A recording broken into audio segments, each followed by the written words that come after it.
This is Music, and this is Made of Steel, Episode 1.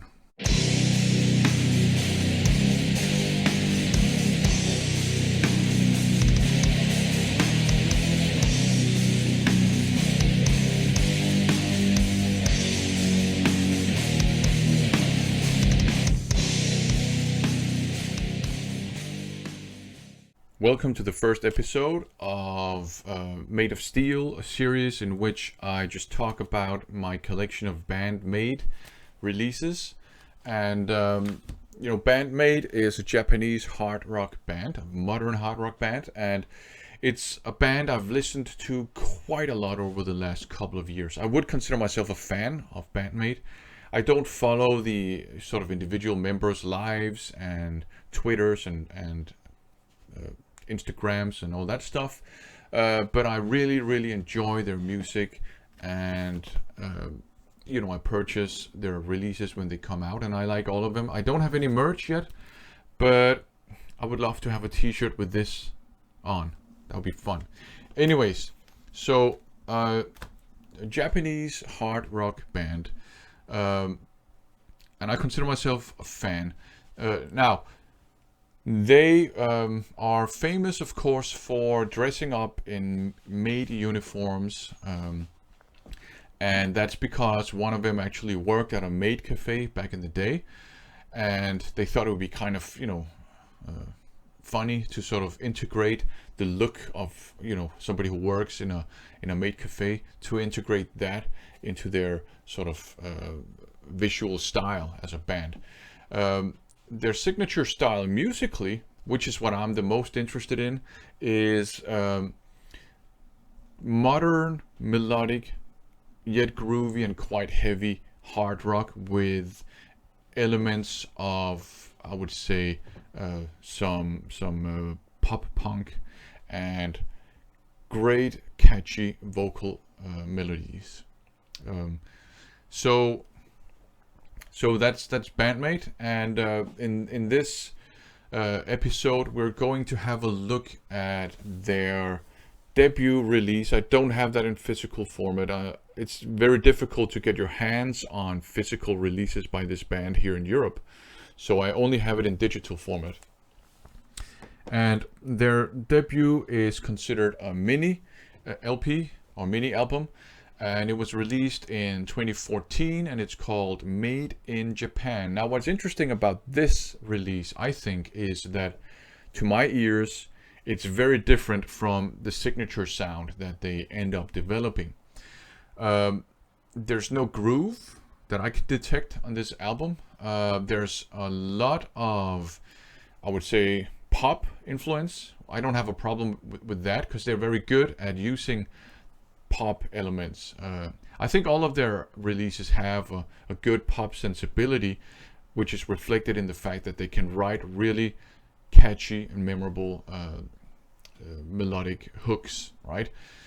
Anyways, so it's not, I wouldn't even consider this hard rock. It has hard rock elements, but it also has soft rock elements. It has pop rock elements. It has some ska elements, has a lot of pop punk to it as well, and also the more kind of upbeat version of 90s alternative rock. Not so much the depressive shoegazing stuff, which was also very popular in the 90s. So I mean, it's just like, to me, kind of like, this is more like a standard rock album with some pop elements. And I like this album. It's not my favorite release by Band-Maid. I don't listen to it as often as I listen to some of the other releases, but I do enjoy listening to it. I do appreciate the music. Overall, it's kind of like very upbeat, feel-good type of music, and I like listening to that every now and then. I do feel like I need an injection of feel-good music. So I do listen to this release sometimes, and it does have, I think all the songs on it are good. Some are better than others. Some of the highlights are, for example, the opening track, which is just called Be Okay. I think the message here is just, everything's going to be okay. We're going to survive. Don't give up. And, I think we all need that sort of message these days. This song is interesting because that's a kind of, I would say that's a hard rock kind of song. The main riff reminds me a lot of the more type of kind of like AOR slash feel good kind of glam metal from the 80s.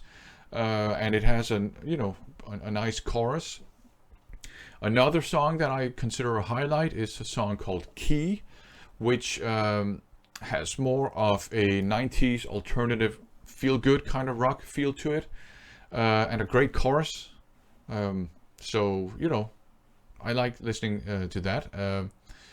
It reminds me maybe a bit of, was it just called Song 2 or New Song or something by was it Blur, one of the Britpop bands? Imagine a more friendly version of that. I don't know, maybe some Weezer or so, I don't know. I don't know that much about that branch of 90s rock, but I like that song. Another song that has a nice catchy chorus is By My Tears. I also like Knockin' on Your Heart. That's a ska meets pop punk kind of affair, so that's a sort of a nice change of pace there. And the last highlight I'm going to mention is a song called Big Dad. And I think in this song they're going for more of a kawaii, which means kind of like a cute style in the vocal melody and also in the singing itself. But it's a cute little song that I enjoy listening to. So overall, yeah, I enjoy this release. It's far from my favorite Band-Maid release, but I enjoy it. Feel good music, good fun listening to it. Some catchy vocal melodies, some catchy guitar melodies every now and then as well.